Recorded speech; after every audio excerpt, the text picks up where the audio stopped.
White colour को, ये white colour को कोई ना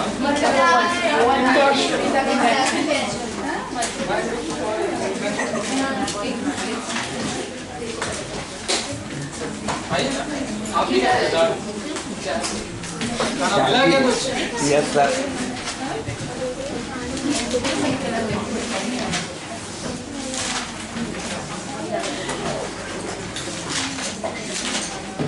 आपको मिला है खाना कुछ? क्या नाम है आपका? आपके बाजू में चंद्रशेखर, नाम बहुत हेवी है। नाम हेवी है। और आपका मास्क कितना होगा? मास्क ठीक है जी 47 पॉइंट। थोड़ा खाना पीना किया करो भैया, नहीं तो पता चला ट्रेन की गेट पे खड़े खड़े जा रहे हो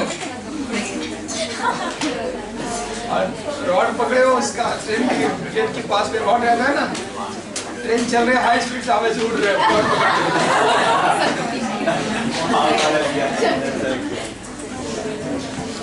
थोड़ा खाएगा।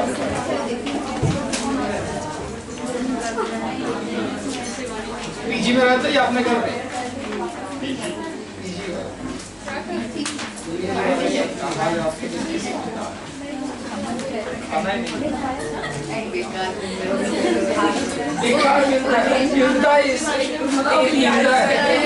उससे पहले नाम के लिए वही रहता है। ओके चलो आगे।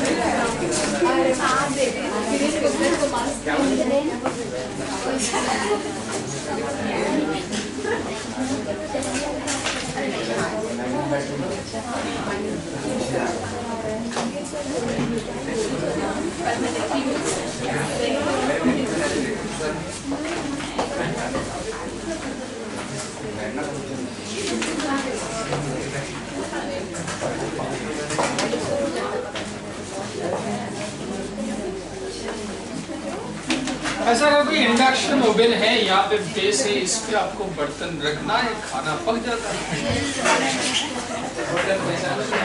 अब यहाँ पे फ्रिज वगैरह ऑन किया, ये जो सरफेस है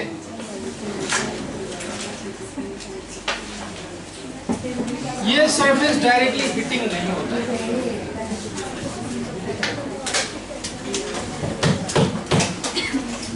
ये सरफेस डायरेक्टली हीटिंग नहीं होता है। पावर कनेक्शन देते हैं, पावर कनेक्शन मिलता है इसको,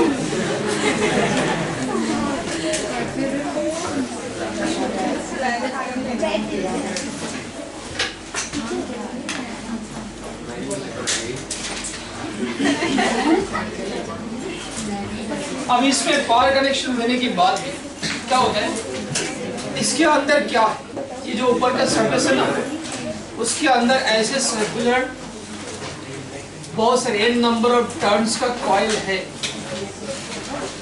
इसके अंदर है भैया, ऊपर से दिखता नहीं है।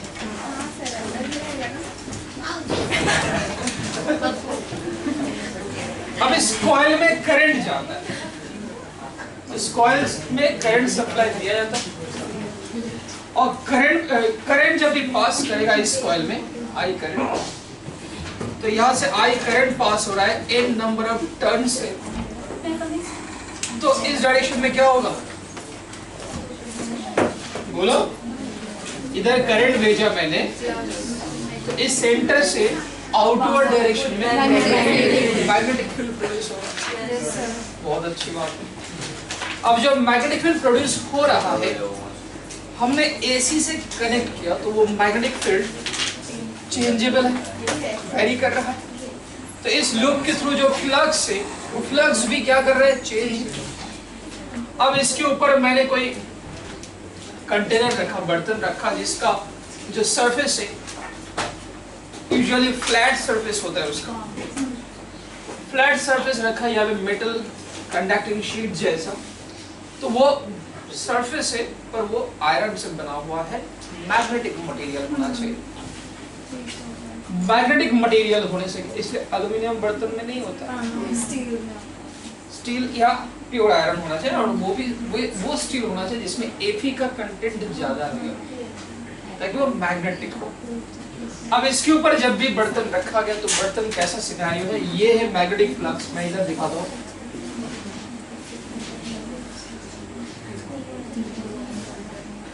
और इसके ऊपर रखा गया मेटल सरफेस है ना, ये बर्तन का बेस मान लो, इसको टॉप व्यू देख रहा हूँ, टॉप साइड से देख रहा हूँ, तो ऐसा लिखेगा ये बर्तन का बेस मान लो, ठीक है।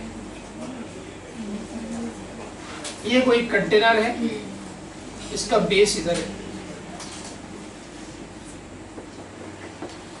तो ये कंटेनर का बेस से कुछ फ्लक्स एंटर किया, ये मैग्नेटिक फील्ड लाइन से एंटर किया।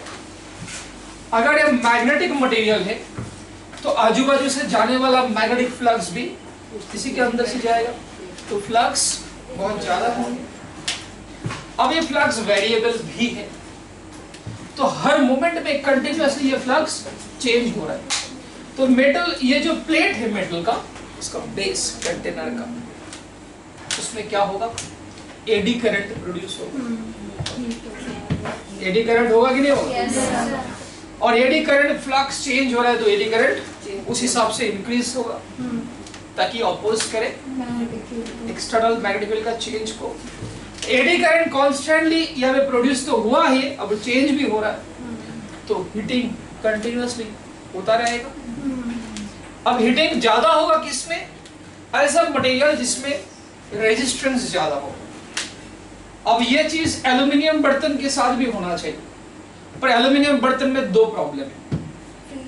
एक प्रॉब्लम है कि फ्लक्स उतना जाएगा नहीं, क्योंकि वो फेरोमैग्नेटिक मटेरियल है नहीं, फ्लक्स साइड से निकल जाएगा, यहाँ पे कम फ्लक्स जाएगा, तो मैग्नेटिक फ्लक्स का चेंज जब होगा, चेंज भी कम होगा, तो हमें एडी करंट बहुत ही कम मिलेगा।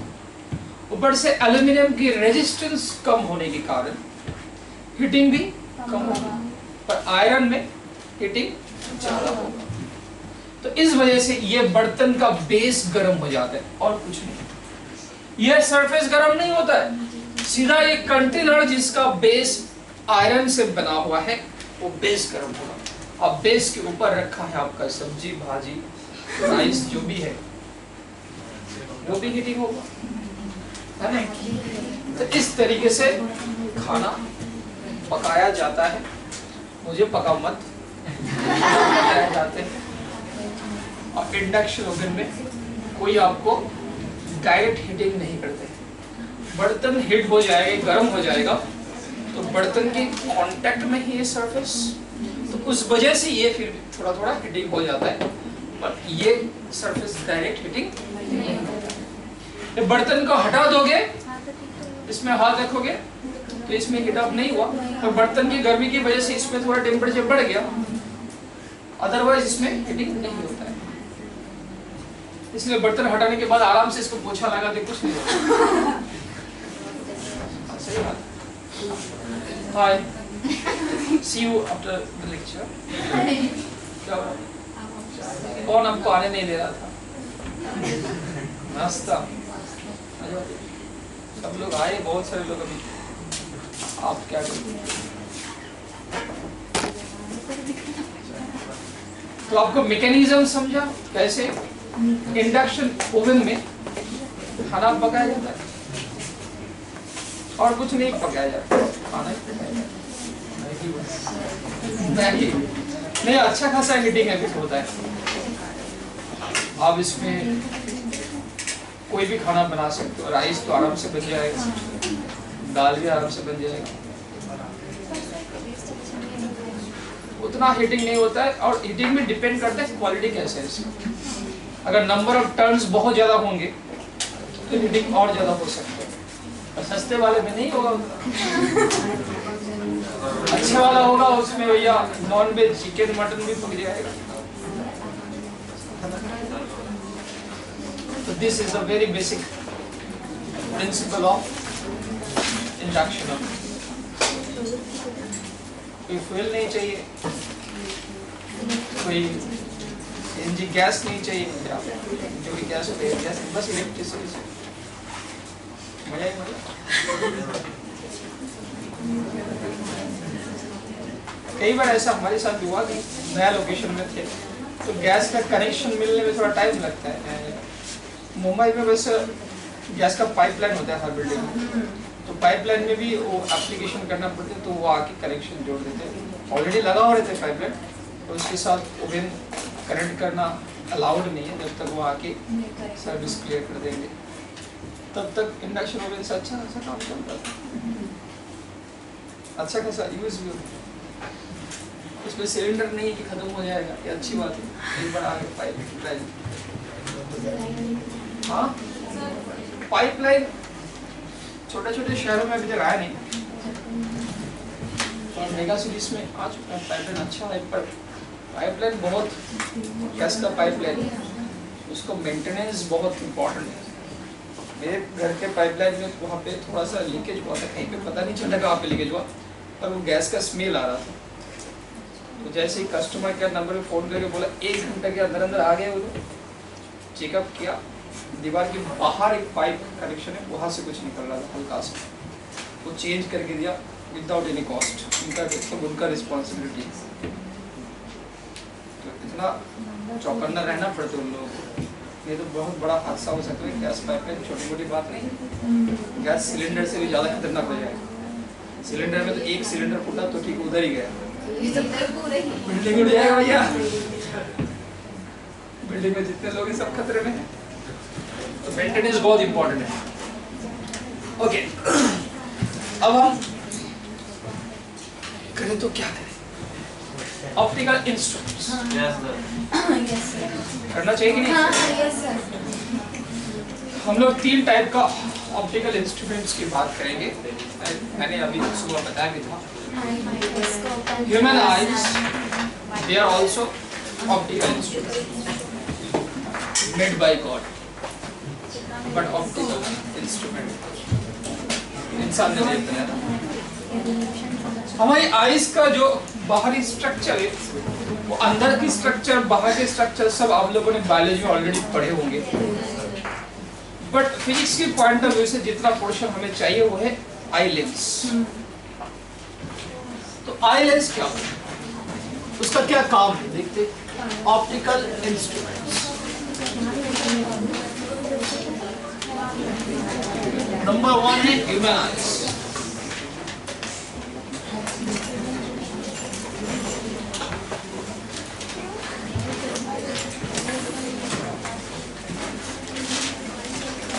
क्या एक्सप्लेन कर रहे हो, मुझे भी एक्सप्लेन करो, मुझे भी जानना है जो मैं नहीं जानता।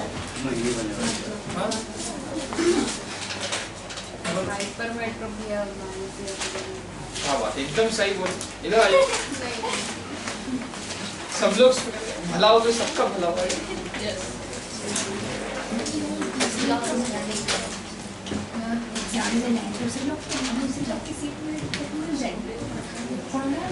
माइक चाहिए?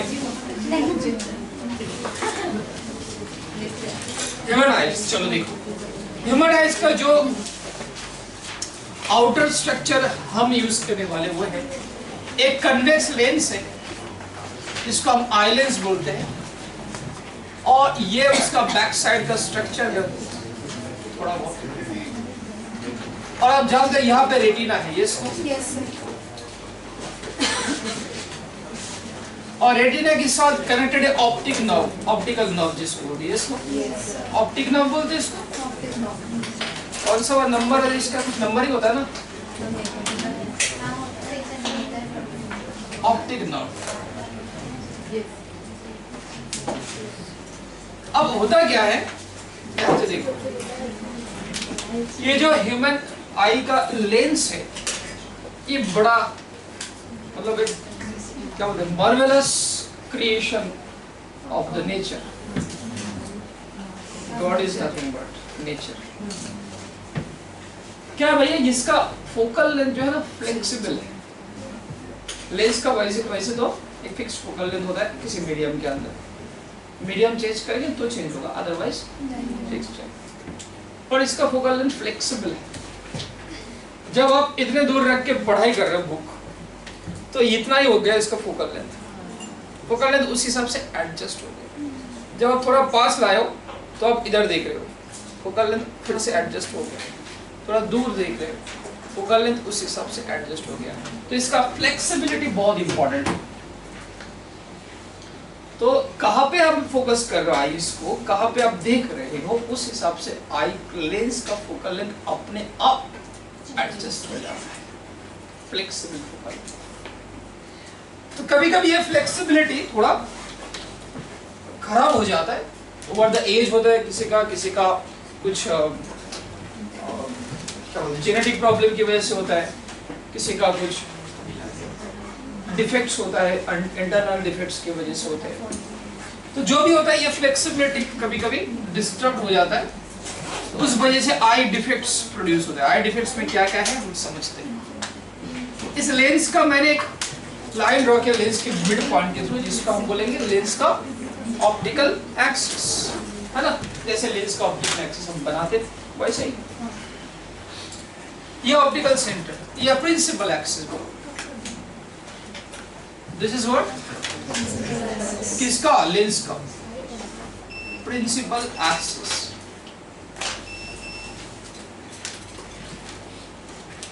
अब क्या होता है, इमेज फॉर्मेशन कैसा होना चाहिए। कहीं पे भी यहाँ पे एक पॉइंट ऑब्जेक्ट है, यहाँ से लाइट निकल के ऑल डायरेक्शन में जा रहा होगा, पर उसमें से जितना आइस की तरफ जा रहा है क्या होना चाहिए, ऐसे जा रहा है, ऐसे जा रहा है। जितना भी रेज जा रहा है सब ये लेंस सबको कन्वर्ज करके एग्जैक्टली रेटिना में मर्ज करवाएगा, रेटिना में फोकस करेगा, तब जाके इस पॉइंट का क्लियर इमेज हम देख सकते हैं।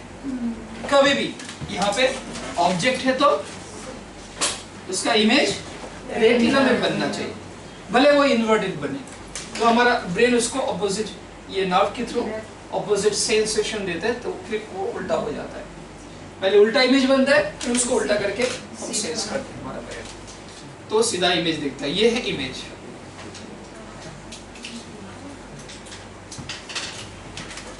ये एक परफेक्ट आई है, इसमें कोई डिफेक्ट्स नहीं है। अगर ऑब्जेक्ट इधर का देख रहा हो तो इधर से रेज आके वापस वो रेटिना में जाके कन्वर्ज होना चाहिए। क्या है, रेटिना। क्या टीना,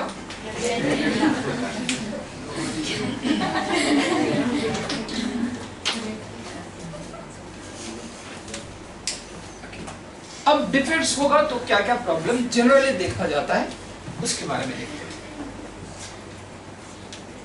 अच्छा, उसके पहले हम थोड़ा और एक दो चीज डिस्कस करना चाहेंगे, वो है रेजोल्यूशन ऑफ आइज। वो क्या है, हमारा आइज का रेजोल्यूशन होता है 1 minute. 1 minute angle, I am not saying time. 1 minute angle मतलब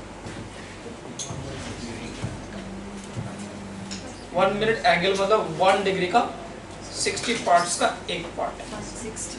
अगर यहाँ पे दो ऑब्जेक्ट से हम यहां से देख रहे हैं इसको, तो दोनों ऑब्जेक्ट से आने वाले, दोनों के बीच में सेपरेशन मान लो d है।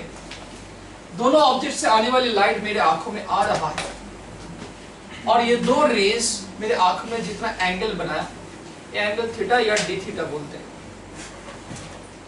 D theta is called limit of resolution. जितना कम एंगल तक हम दोनों ऑब्जेक्ट को डिस्टिंग्विश कर सकते उतना ही अच्छा है। पर यह लिमिट है डी थीटा का, लिमिट ऑफ रेजोल्यूशन क्या है, D theta is 1 minute. 1 minute मतलब 1/60 डिग्री। रेडियन में करोगे तो 1 डिग्री पाई बाई 180 रेडियन, ये हो जाएगा 1/60 into pi by 180 radian. Yes, तो इतना रेडियन एंगल तक लिमिट ऑफ रेजोल्यूशन का मतलब इतना रेडियन एंगल तक हमारा आइज वो दो ऑब्जेक्ट्स को क्लियरली डिस्ट्रीब्यूट कर पाएगा, देख पाएगा। जैसे जो एकदम पीछे बैठे हो, हाय, मैंने यहाँ पे 2 डॉट्स बनाया, आपको कितना डॉट्स दिख रहा है? मैंने यहाँ पे 2 डॉट्स बना, पीछे से मैं कितना डॉट्स दिख रहा है? लास्ट बेंचेस कितना डॉट्स यहाँ पे दिख रहा है? 2 दिख रहा है? आपको ऑनेस्टली बताओ दिख रहा है? प्रॉपर एक भी नहीं दिख रहा है, 2 नहीं दिख रहा है, पर एक डॉट तो है, ये तो समझ में आ रहा है, पर क्लियरली नहीं दिख रहा है। पता है क्यों? ये दोनों से आने वाली लाइट रेज उसके आंख में जब पहुंचे, वो जो एंगल बना के पहुंचे, ये वाली एंगल 1 मिनट से कम, इसलिए आप क्लियरली दोनों को डिस्टिंग्विश नहीं कर पा रहे। पर मैं अगर दोनों दूर दूर बनाया तो अब आपको दोनों डॉट्स क्लियरली समझ में आ रहे हैं, डिस्टिंग्विश कर पा रहे हैं। मतलब अब ये दोनों रेज से जो लाइट जा रही है इसके आंख में, ये लाइट जितना एंगल बना के जा रहे हैं, मतलब लिमिट ऑफ रेजोल्यूशन ये 1 मिनट से ज्यादा है या 1 मिनट है, तो उसको क्लियरली दिख रहा है। ये आप हमेशा प्रैक्टिकल लाइफ में भी एक्सपीरियंस करते हो, खास करके रात के टाइम में जब दूर से एक कार आ रही है, कार की 2 हेडलाइट से, आपको दूर से लगता है कि एक हेडलाइट या 2, समझ में नहीं है बाइक आ रही है या कार आ रही है, क्योंकि वो डिस्टेंस ज्यादा है, तो दोनों हेडलाइट से आने वाली रोशनी लाइट आपके आंख में जो एंगल बना रहा होगा 1 मिनट से कम, जब पास आ गया कुछ हद तक, तब पता चला रही ये तो 4 व्हीलर है, क्योंकि पास आ गया तब वो 2 डॉट से आने वाली, 2 हेडलाइट से आने वाली लाइट आपके आंख में बड़ा एंगल बना रहा होगा, क्योंकि यहाँ पे 2 है भैया हेडलाइट्स, यहाँ पे आप हो, यहाँ थे, तो अभी जितना एंगल बनाया वो 2 हेडलाइट्स पास आ गए इधर इधर, अब जो एंगल बनाएगा ये क्या होगा, ज्यादा होगा कि नहीं होगा? तो वही उतना डिस्टेंस इन दोनों के बीच में उतना ही है, अभी भी इधर भी उतना ही है, पर एंगल पास आ गया तो उधर दोनों हेडलाइट्स से आने वाली लाइट जो एंगल बना है वो एंगल बड़ा हो जाएगा आपके आंखों के हिसाब से, तब आप इस दोनों को डिस्टिंग्विश कर पाओगे, क्लियरली देख पाओगे। तो ये 1 मिनट लिमिट ऑफ रेजोल्यूशन है, इस बात का मतलब समझ में आ गया होगा। ऐसे जब दूर में कोई आसमान का तारे दिख रहे हैं हम लोग, तारे दोनों पास पास होंगे तो हमको कभी कभी एक ही तारा दिखता है, बहुत जगह पे अभी जो रात को क्लियर स्काई में एक स्टार दिख रहा होगा, उसको आप टेलीस्कोप से देखने की कोशिश करो तो पता चले उसके आसपास 2 स्टार पर आपको दिख रहा है, एक आसपास नहीं है, एक्चुअली ऐसे पास पास नहीं है, एक इधर है और एक इधर है, पर एक ही लाइन के आजू बाजू में है। अब इधर से देख रहे हो तो आपको लग रहा है एक ही स्टार, पर टेलीस्कोप से देखने से पता चलता है कि ये और ये 2 अलग ऑब्जेक्ट्स हैं। आप देख रहे हो तो आपको साइड बाय साइड दिख रहे हैं दोनों, पर दोनों ओवरलैप्ड दिख रहा है, क्योंकि आपका आंखों का रेजोल्यूशन या लिमिट ऑफ रेजोल्यूशन 1 मिनट है। टेलीस्कोप कोशिश करता है ये रेजोल्यूशन को बढ़ाने का, ठीक है, तो ये काम होता है टेलीस्कोप का, हम पढ़ेंगे बाद में। तो भैया 1 मिनट लिमिट ऑफ रेजोल्यूशन है, आंखों का बात समझ में आया। अब एक एग्जांपल लेते हैं इसके रिलेटेड।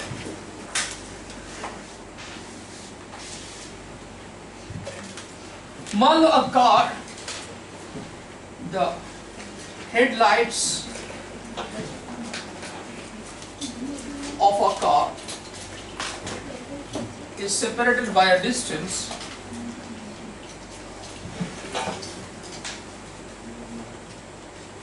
of 1 metre. मतलब क्या बोला मैंने, ये चीज क्या चीज है ये? तो हेडलाइट्स के बीच वाला gap, separation 1 metre. From how far a person, or up to what distance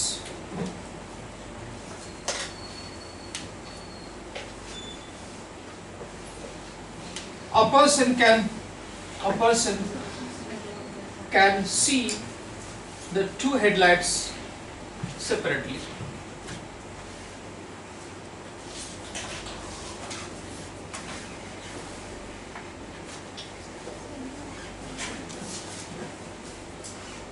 Separately.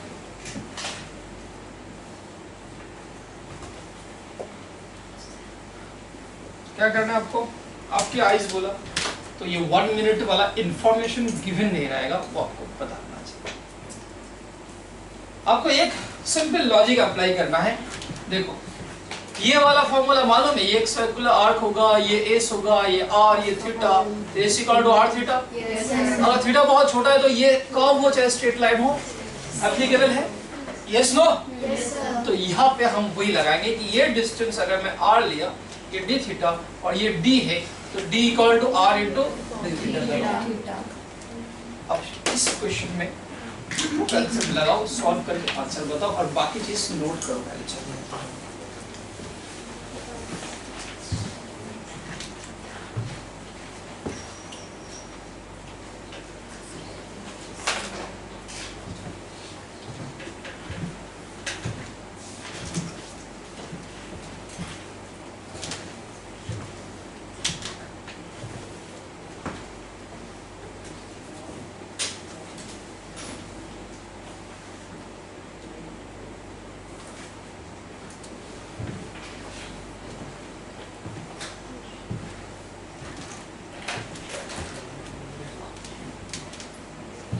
ये क्वेश्चन में उस डायग्राम की तरह ही क्वेश्चन है। ये वो डायग्राम में जो डी है वो इस क्वेश्चन में गिवन है 1 मीटर और डी थीटा वो हमेशा उतना ही है जितना वहां पर मैंने बताया। आपको बस वो जो आर उस डायग्राम में दिख रहा है, इस केस में वही वाला आर ढूंढना है। आर होगा यहाँ पे distance of the curve from your eyes.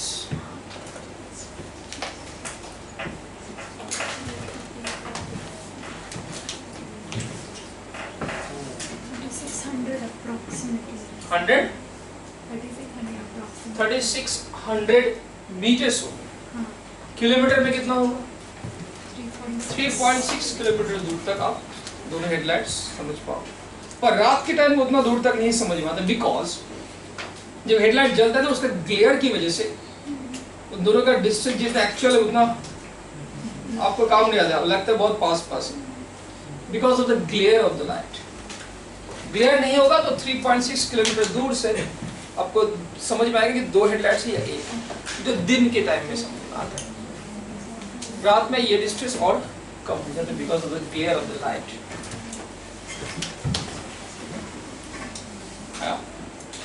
और जो 1 मीटर सेपरेशन दिया, हाँ अप्रोक्सीमेटली उतना ही रहता है दो हेडलाइट्स के बीच में सेपरेशन।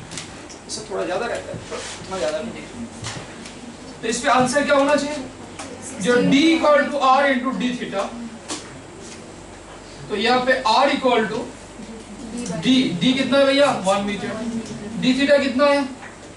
1/60। रेडियन में लिखना है, पाई बाई 180। ये आ जाएगा आपको मीटर में। कैलकुलेट करो, अप्रोक्सीमेट कैलकुलेशन करो। चलो पाई को आप 3.14 ना लेके 3 ले लो ना भैया, क्या दिक्कत है? क्या आएगा? तो 6 into 180, 60 into 180 divided by pi, ये आ जाएगा कितना? मीटर में आएगा, फिर उसको किलोमीटर में कन्वर्ट करना होगा तो कर लेना।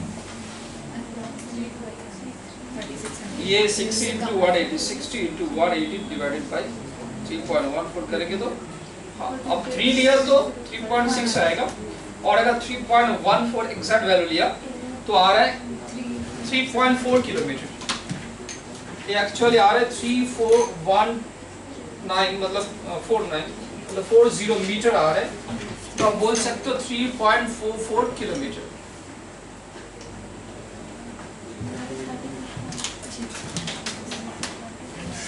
ठीक है वो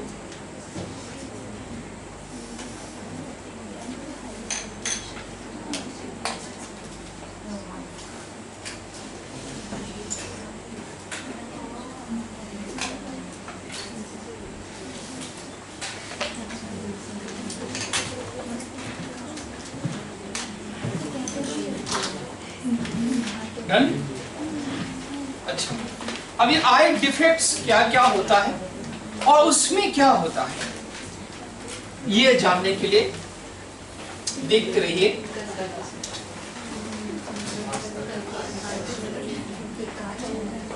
आई डिफेक्ट्स, कई सारे आई डिफेक्ट्स होते हैं, तो हम डिटेल में स्टडी करेंगे दो, और एक के बारे में हम थोड़ा सी जानकारी लेंगे। डिटेल में हम देखेंगे मायोपिया और हाइपरमेट्रोपिया। स्पेलिंग गलत है क्या? सही है। दूसरा हाइपरमेट्रोपिया,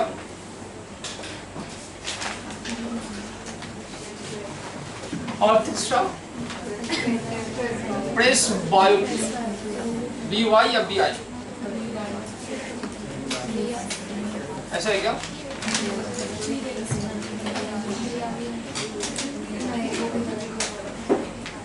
ऐसे होगा, चेक कर लेना बाद में। तो पहले हम चलो थोड़ा स्टडी कर लेते हैं मायोपिया, ये होता क्या है। मायोपिया का दूसरा नाम नियर साइटेडनेस।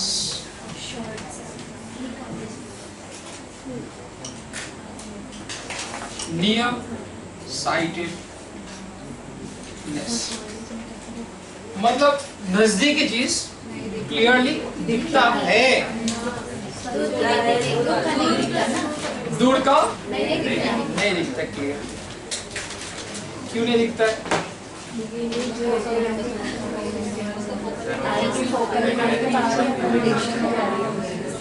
दिखते हैं। और हाइपरमेट्रोपिया का दूसरा नाम है लॉन्ग या तो फार साइटेडनेस।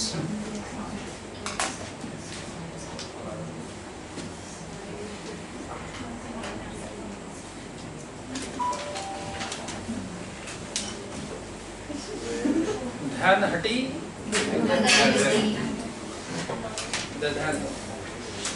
अच्छा पहले हम मायोपिया के बारे में डिस्कस कर लेंगे।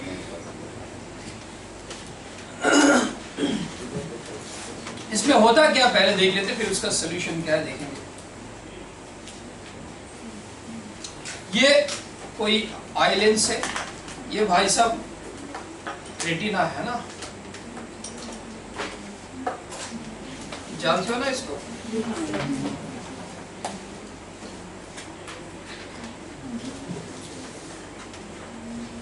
होता क्या है, कभी कभी इसका फ्लेक्सिबिलिटी डिस्टर्ब हो जाने के कारण अगर यहाँ पे ऑब्जेक्ट है तो बहुत अच्छी बात है, यहाँ तक दिख रहा है। नियर साइटेडनेस मतलब नजदीक ऑब्जेक्ट दिख रहा है, और दिख रहा है मतलब इसका इमेज कहाँ पे फॉर्म हो रहा है? रेटिना में फॉर्म होता है। बहुत अच्छी बात है। पर दूर पे है कोई ऑब्जेक्ट, कई दूर है, हो सकते वो इंफिनिटी, हो सकते कोई फाइनाइट डिस्टेंस, पर है काफी ज्यादा दूर। वो वाली लाइट अगर ऐसा आ रही है तो उसका क्या हाल है? ये पैरेलल दिखा ये समझाने के लिए कि ऑब्जेक्ट काफी दूर है, तो उसका इमेज बनता नहीं रेटिना में। क्या बनता है? पहले ही कन्वर्ज हो जाते हैं।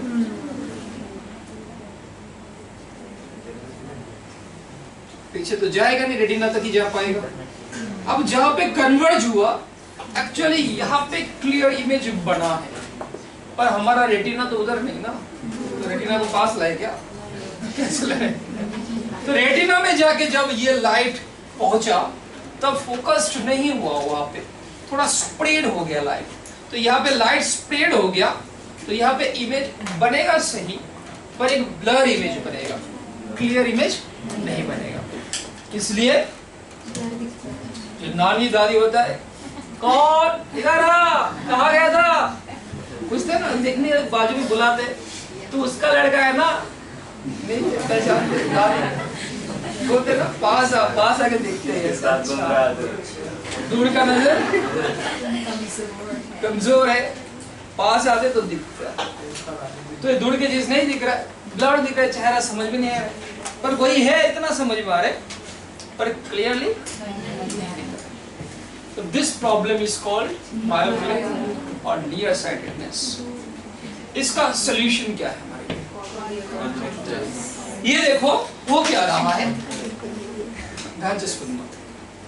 हो क्या रहा है, ये पैरेलल रेज जो दूर से आ रहा है वो बहुत जल्दी converge, near to the eye lens वो कन्वर्ज हो जाए, उतना पास कन्वर्ज नहीं होना था, उसको थोड़ा दूर कन्वर्ज होना था। मतलब जितना कन्वर्ज हो रहा है उसको थोड़ा सा खोल के पीछे कन्वर्ज करे तो हो जाएगा। तो हम इतना कन्वर्ज नहीं करें, थोड़ा डाइवर्ज भी करने की कोशिश करें, इसलिए हमें यहाँ पे लगाना पड़ेगा एक कनकेव लेंस। तो इसका सोल्यूशन इधर देखो, सोल्यूशन क्या है इस प्रॉब्लम का देखने की कोशिश करेंगे। इधर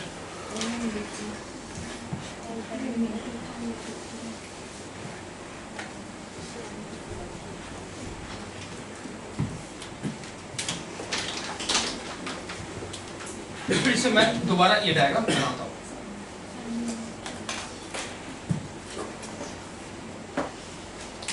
ये हमारा रेटिना है, दिस इज ऑप्टिक नर्व, ये आई लेंस प्रिंसिपल एक्सिस। तो जो सही सही दिख रहा है जहां तक वो नहीं बनाता हूं मैं, जो दिख नहीं रहा है क्लियरली वो वाला डायग्राम बनाता हूं। तो ये दूर से आने वाला रोशनी है भैया, ये कहां पे कन्वर्ज हो गया, यहाँ पे कहीं पे कन्वर्ज हो गया ना। दिस इज द रे without any help of external lens, right. This is defective case में ऐसा है। यहाँ पे कैसा इमेज बना, ब्लर इमेज। हम क्या करें, यहाँ पे एक डाइवर्जिंग लेंस लगा दें।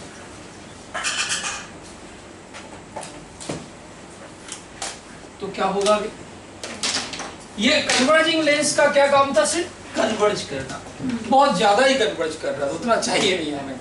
तो क्या करें, ये डाइवर्जिंग लेंस थोड़ा सा उसको खोल दे, जस्ट डाइवर्ज करने की कोशिश करें, इतना भी नहीं कि इधर ही ज्यादा ओपन हो जाए। तो वो हमें एडजस्ट करके बार बार रिपीटेडली चेकअप करके वो पता लगाना पड़ता है कौन सा लेंस फिट बैठेगा इस पर्सन के लिए।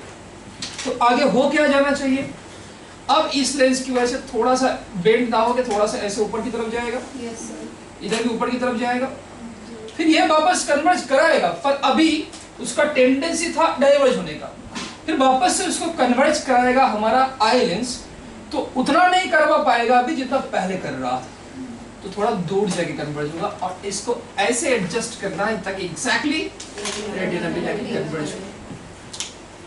बात समझ में? सो अभी हमें ये डिफेक्ट से हमारा सॉल्यूशन मिल गया। अभी हमें जो क्वेश्चन पूछा जाएगा वो है, ये जो हेल्पिंग लेंस आपने यूज किया इसका फोकल लेंथ कितना होना चाहिए। अब ऐसा पूछेगा एग्जाम में, कैसा पूछेगा बताता हूँ। पहला ये डायग्राम वगैरह बनाओ, ये है कनकेव लेंस, कौन सा है, आपको पूछेगा भैया मायोपिया की सॉल्यूशन के लिए, उसको सॉर्ट आउट करने के लिए आपको कैसा टाइप का लेंस यूज करना चाहिए, डाइवर्जिंग लेंस या कनकेव लेंस। डायग्राम बनाने में तकलीफ नहीं होगा तो बनाओ, तकलीफ होगा तब भी बनाओ।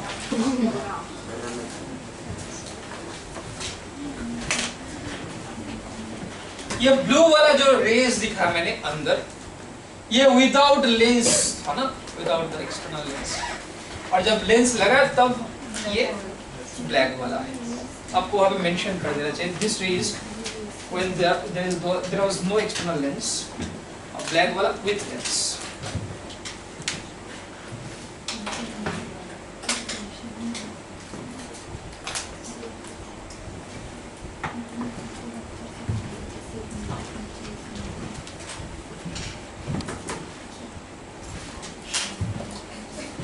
अच्छा, कन्वेक्स लेंस है ये, कनकेव लेंस ना, ये कनकेव लेंस का पावर पॉजिटिव होता है नेगेटिव होता है? नेगेटिव।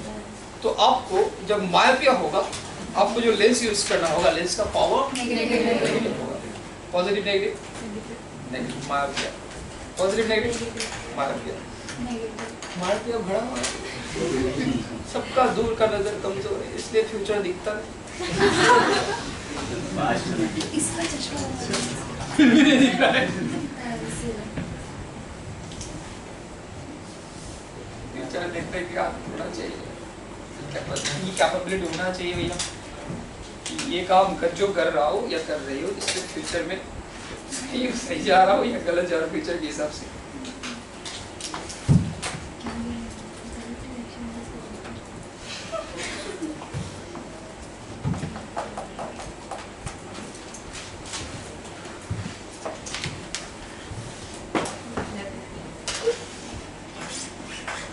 कोई है जिसका पॉजिटिव पावर है? कोई है? हाँ नेगेटिव पॉजिटिव पावर वाले कोई है? नहीं, सबका दूर का नजर कमजोर है जिसके जिसके पास स्पेक्स है।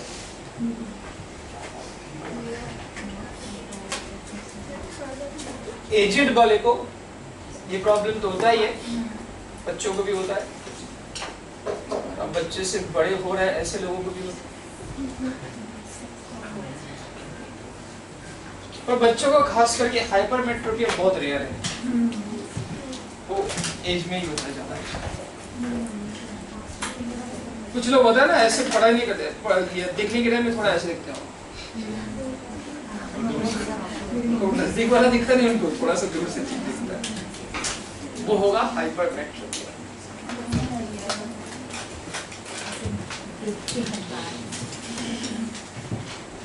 भैया जल्दी रहना।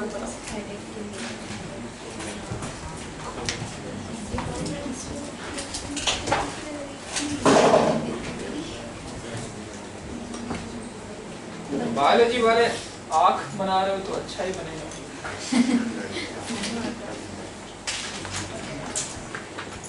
बायोलॉजी के डायग्राम की कंपैरिजन में ये डायग्राम तो कुछ भी नहीं।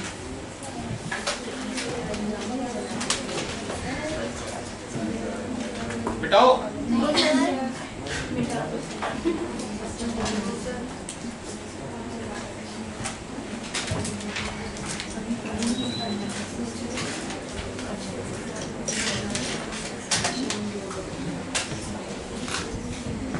मैं भी आजकल कम देखता हूँ, कभी कभी ऐसे ब्लर दिखता है पास में।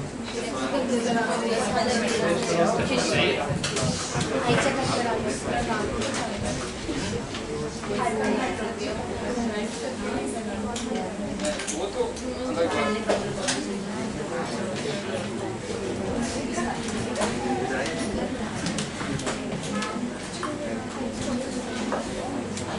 अभी हम लोग हाइपरमेट्रोपिया डिस्कस नहीं कर रहे, क्या डिस्कस कर रहे हैं भैया?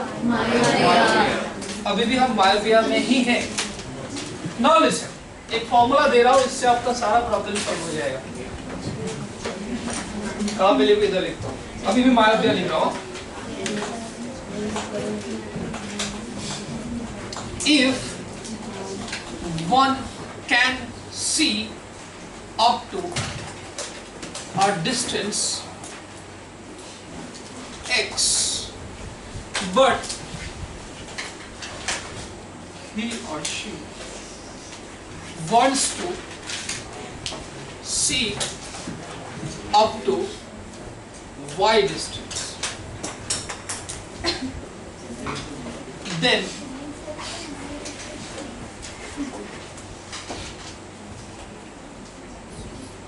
has to use a lens of focal length f equal to xy by x minus 1। सारा प्रॉब्लम सॉल्व।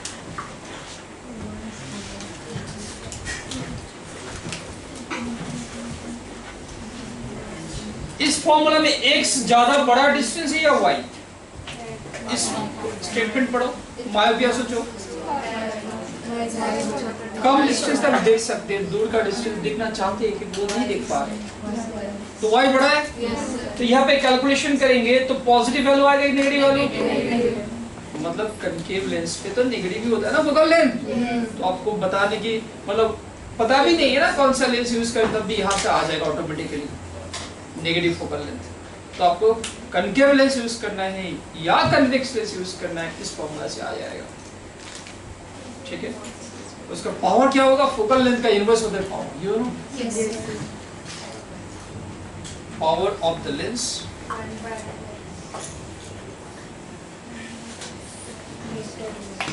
मीटर में होगा तो डायप्टर बोलते हैं।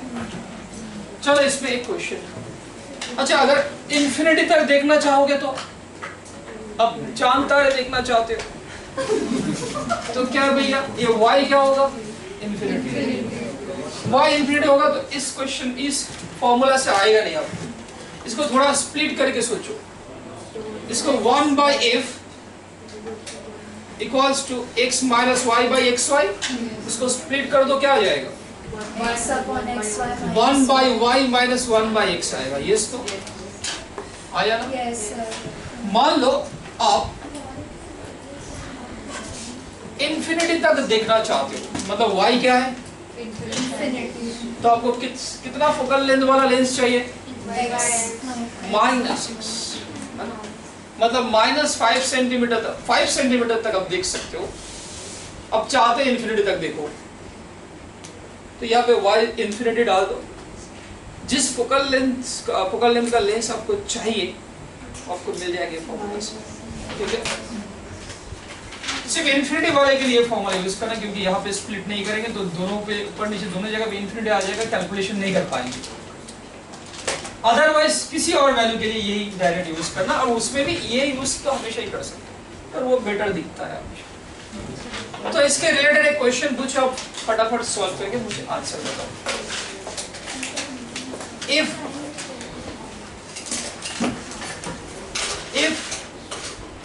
you can clearly see up to a distance of 50 centimeter, but you want to see up to कितना बताओ 400 meter, then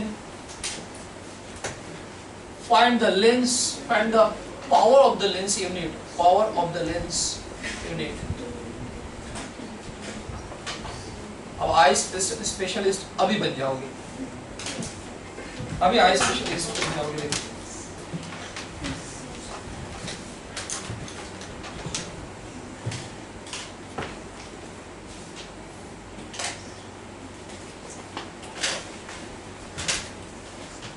यही formula है, ये फॉर्मूला सब आपकी है आई स्पेशलिस्ट।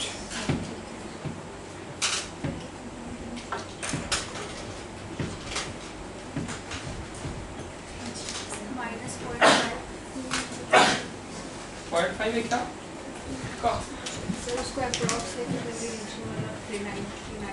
क्योंकि आपको जो फोकल लेंथ वाला लेंस चाहिए वो है x कितना 50, y क्या 400, 50 सेंटीमीटर सर। अच्छा सेंटीमीटर, 3 सेंटीमीटर ले, फायदे के लिए दिया, आपके फायदे के लिए दिया। ओ बोलने का क्या है?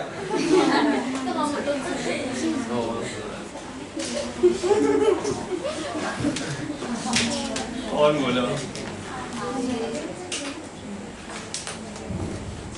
तो ये हो जाएगा 50 into 400 divided by 50 minus 400, तो हो जाएगा 50 into 400 divided by minus 350, ये गया 7 minus 400 by 7, भैया ये आया सेंटीमीटर में, ये फोकल लेंथ आया सेंटीमीटर। देखो गलती कहाँ होती है, भूल गए थे, तो ये हो जाएगा सेंटीमीटर में, तो ये होगा 400 बाई 7 से 100 से डिवाइड करो, ये हो गया मीटर में, है ना? तो क्या होगा -4/7, इतना मीटर हो गया फोकल लेंथ।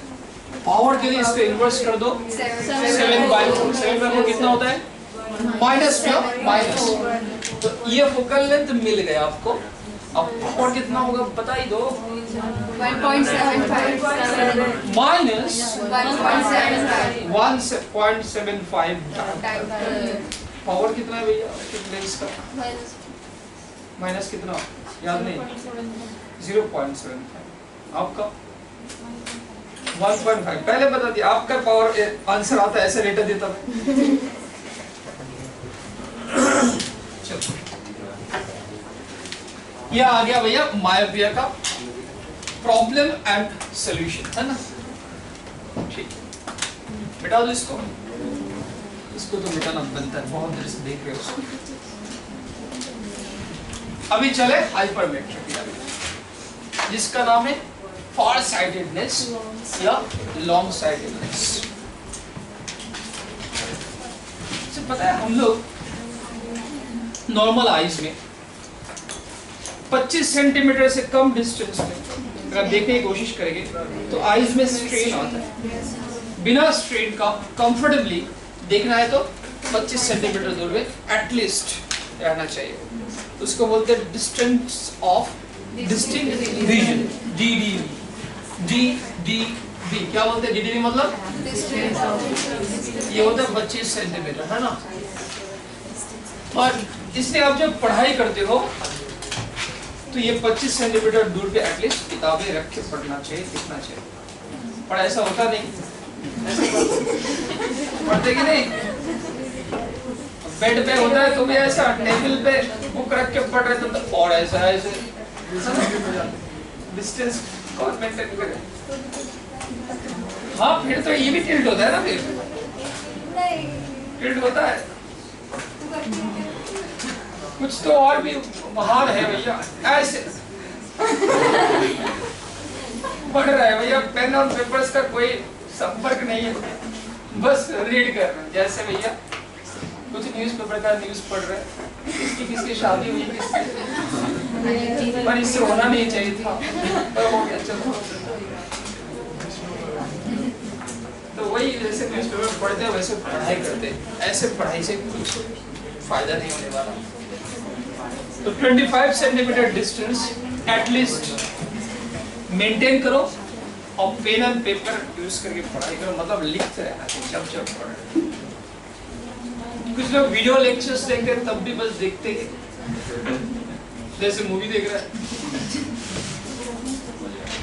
नहीं, वीडियो लेक्चर्स देख रहे हो तब भी कंटिन्यूअसली वीडियो हर 2-3 मिनट पे जो पढ़ा रहे, कोई भी टीचर का वीडियो देख रहे हो, एक कोई डेरिवेशन या कंसेप्ट बताए उसको समझ लो, फिर पॉज करो, फिर उस पेज को लिख लो, फिर रिज्यूम करो, फिर आगे का कंसेप्ट, या एक स्क्रीन भर के लिख दिया टीचर ने, वहां तक आप अच्छे से समझ लो, पॉज करो, लिखो, फिर नेक्स्ट करो, आगे जाओ। इस तरीके से वीडियो लेक्चर्स कंप्लीट करना होता है। हाँ, इसमें टाइम ज्यादा लगेगा पर उतना टाइम देना ही पड़ेगा। आपका मोटो ये नहीं भाई भैया 2.5x में आप वीडियो देके खत्म कर रहे हो, मजा आ गया। टीचर को बोला सर मैंने तो सारा वीडियो देके खत्म कर दिया, जो सारा वीडियो देखा उसका नोट्स बना दिखाओ, तो बनाया नहीं सर, टाइम बस पीडीएफ डाउनलोड है। चलो यहाँ पे देखते हैं लॉन्ग साइटेडनेस, इसमें क्या है, इसमें दूर का नजर ठीक है, पास का नजर कमजोर है। तो क्या होगा, ये लेंस है, आई लेंस, ये आईज है, ये भैया ये आई है, ये रेटिना है, क्या रेटिना, ठीक, और ये ऑप्टिक हो गया आपका। अब ये प्रिंसिपल एक्सिस बना लिया मैंने। अब दूर से आने वाली लाइट बराबर इमेज बना रहे हैं, कहाँ पे, रेटिना में भैया, कोई दिक्कत नहीं इसको। पर नजदीक वाले रे क्या करेगा भैया, दूर वाला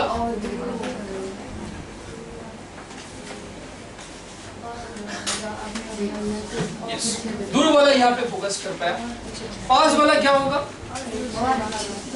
यहाँ पे गया पर उतना जल्दी कन्वर्ज नहीं कर पाएगा। कहाँ पे जाके कन्वर्ज होगा,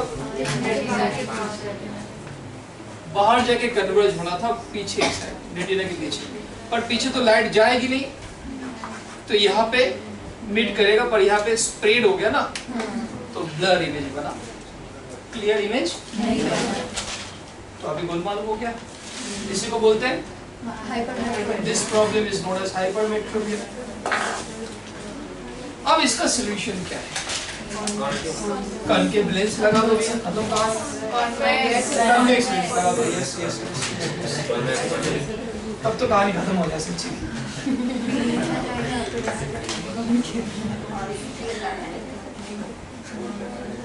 ये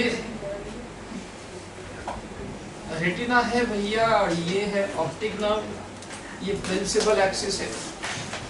अब मैं जो सही वाला है वो दूर वाला, उसको नहीं बना रहा, जो रेज से ये इमेज फॉर्मेशन में दिक्कत हो रहा है उसको दिखा रहा हूँ बस।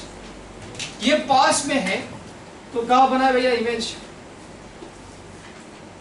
इमेज बना है पीछे की साइड में, रेटिना की बैक साइड में बनना चाहिए था, पर रेटिना इसको रोक दिया, तो रेटिना में बना बट ब्लर्ड इमेज बना। अब इसको मतलब उतना कन्वर्ज नहीं हो पाया जहां पे कन्वर्ज होना था। अब मुझे और जल्दी कन्वर्ज करना है इसको, तो कन्वर्जिंग लेंस ही यूज करना पड़ेगा। Yes no? तो कन्वर्जिंग लेंस यूज करें यहाँ पे।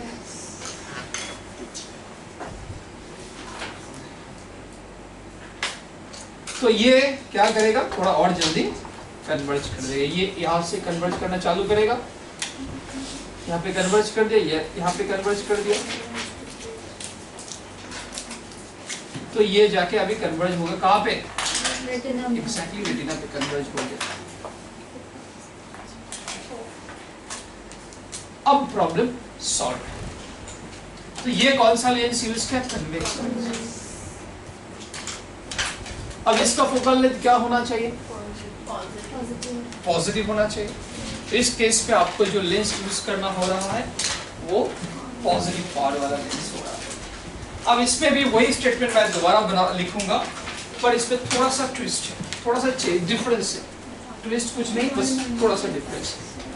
फोकल लेंथ इसमें पॉजिटिव होना चाहिए। स्टेटमेंट बड़ा इंपॉर्टेंट है, ध्यान से देखना। If you cannot see beyond x length, बात समझ, एक डिस्टेंस मतलब x डिस्टेंस तक आप देख सकते हो क्लियरली, दूर का नजर, you can see beyond x distance, मतलब x के नजदीक वाला क्लियरली नहीं देख सकते, x से लेकर beyond x देख सकते। तो नियर टू नियर कितना? x। उसके पास कोई ऑब्जेक्ट है तो, उसके पहले कोई ऑब्जेक्ट है तो नहीं देख सकते। But you want to see as near as y distance, बात समझ में आया? Then the power of the lens, the focal length of the required lens would be f equals to, यहाँ पे भी वही फॉर्मूला, आप x देख सकते हो तो x minus y, formula same है, बट यहाँ पे x और y का मतलब समझो। यहाँ पे कौन बड़ा है, कौन छोटा है? तो आंसर पॉजिटिव आएगा कि नेगेटिव आएगा? एक ही फॉर्मूला से आपको दो काम हो जाएगा,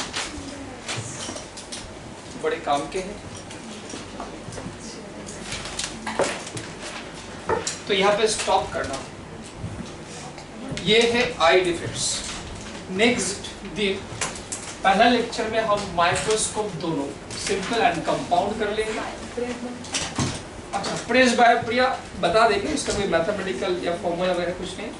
उसमें क्या होता है, सामने अगर कोई ग्रिड टाइप का ऑब्जेक्ट है, ग्रिड जिसका वर्टिकल हॉरिजॉन्टल कॉलम से वो डिस्टर्ब दिखता है, इसका हॉरिजॉन्टल वर्टिकल दोनों डिस्टॉर्टेड व्यूज होता है। That problem is called presbyopia. उसको सॉल्व करने के लिए आपको सिलिंड्रिकल लेंस यूज करना चाहिए। कौन सा लेंस? Cylindrical lens. ये नोट कर लेना चाहिए इंफॉर्मेशन। टू सॉल्व प्रेस बायोप्रिया आपको कौन सा टाइप का चाहिए? जैसे ऐसा कोई ग्रिड है, प्रेस बायोप्रिया में प्रॉब्लम है, ऐसे वाले लोगों को ऐसा दिखेगा। बात समझ में आ रहा है? ऐसा ये ग्रिड ऐसा दिखेगा, प्रॉब्लम है कि नहीं? सीधा वाला टेढ़ा दिख रहा है, दोनों तरफ से हॉरिजॉन्टली भी वर्टिकली भी। ये प्रेस बायोप्रिया का प्रॉब्लम है भैया। इसका सॉल्यूशन क्या है? Using cylindrical lens. तो नेक्स्ट दिन हम सीधा simple microscope and compound microscope से स्टार्ट करेंगे। टेलीस्कोप नेक्स्ट दिन करेंगे। See you.